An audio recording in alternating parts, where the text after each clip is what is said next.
Hello and welcome to another Church Without Borders daily devotion. We're glad you could be with us wherever you're watching this from. And this week we are talking about border crossings and being sojourners or foreigners, strangers, there's another word for sojourners, in a foreign land. And today's, I'm going Genesis all week. She seems to have an invisible touch. Anyway, each day I'll make a reference to Genesis. But anyway, today's Genesis reference is, if you remember, God tells the Israelites as they're going through the wilderness out from Egypt, send spies. I'll choose one man from each of the 12 tribes of Israel. You're going to go and scout out this land of promise and then bring a report back to the people. And so God sends out 12, and they come back. And they say to the people, Joshua and Caleb and these 10 other guys, they come back and they say, the people living over there are giant-sized. This comes from the book of Numbers, not Genesis anyway. The giant-sized, the cities have walls, and the land devours the people.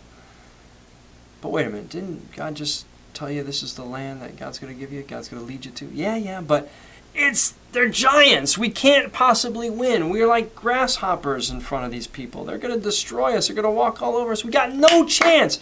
Bill Paxton and Aliens, game over, man, game over. We're all going to die. And Joshua and Caleb say, now hold on here. We saw a good land, a land flowing with milk and honey, giant grapes, fertile fields. And yes, the people there are there, but God has promised us that this will be the place where we will be blessed. And you've heard me on occasion tell references to, Moses must have been a man because they're lost in the wilderness for 40 years without asking for direction, right?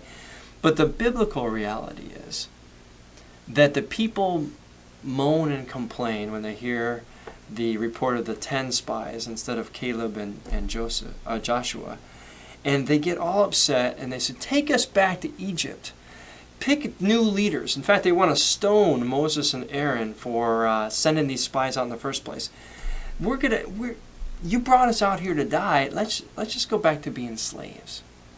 How's that for trust in God? Yeah, we're facing some adversity, but no, we're going to pack up the tents and go home because we don't feel like we can get it done. Sometimes churches live in those places of fear, or individuals out of abundance of theology of scarcity instead of a theology of abundance, that God would be with us, that God will take care of us. No worry, fear, anxiety paralyze them. And they say, it can't be done. No way. Forget about it. When God says yes, the people say no. When God says, trust me, the people say, is there anybody else? How about you? When God promises something, do you balk? Do you blink? Do you say, I don't know. Maybe I could do something else. Well, as the spies come back from a foreign land, there's two. Caleb and Joshua say, hey, stick this out. God's led us through. God's delivered us from Egypt. You're worried about these people? Are you kidding me? Forget about it. And the people want none of it. One really interesting thing that comes out of this is the reason given for the people spending 40 years in a land that could have taken them, just a month to get to the promised land at the most, even with men, women, and children in tow, seniors. Should have been able to make that trek in a month or two. 40 years. Why? Because they didn't believe in God's promise. God says, all right, you don't trust me? You don't think you can come into this land? Fine. Spend 40 years milling about, doing your thing, being hard-hearted and stubborn. Your generation will all die here because you didn't have the guts or the courage to step into what I've offered to you. It'll be somebody else's dream then. Just because you don't think it can happen doesn't mean God's going to make it happen. Not going to make it happen.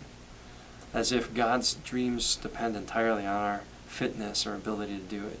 And God says, I'll give it to your sons and daughters. Maybe they'll trust me. Maybe they'll do something about it. Food for thought. When the world or challenges seem mountain-sized, and Christ beckons us to have faith, just a little, even just a mustard seed, to be mountain movers. Thanks for joining us on another daily devotion. I hope this gives you some food for thought in your spiritual journey in facing the giants.